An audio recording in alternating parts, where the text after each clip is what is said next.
নবীর উপরে আঘাত দিলে আমরা ছেড়ে কথা, এই জোরে বলেন ছেড়ে কথা।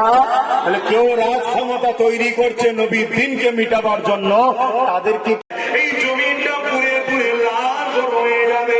এই জমিনে মানুষ দাঁড়াতে পারবে না, যার উপরে যার জোর চলবে জমিনে শুইয়ে দিয়ে তার মুখের উপরে পা দিয়ে দাঁড়িয়ে যাবে। আমার আম্মা বোনেরা মন দিয়ে শোনে, আজ ওই কঠিন দিনটা, এই দিনেতে দাঁড়িয়ে যেতে হবে। এই দিনেতে কেউ তোমার আমার পাশে দাঁড়াবে না গো।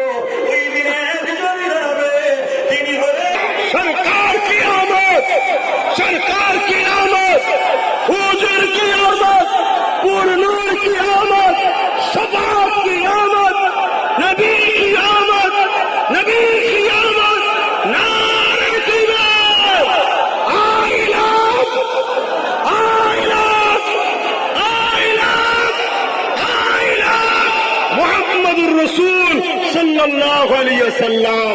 কত জেলে দিবি, পুরো দেশটাই জেল হয়ে যাবে। কথাটা ভুল বললাম নাকি?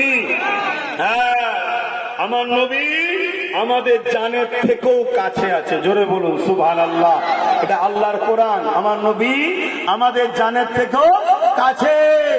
জান চলে গেলে আর কেউ বাঁচে? অতএব নবীর উপরে আঘাত মানে আমাদের জানের থেকেও প্রিয়।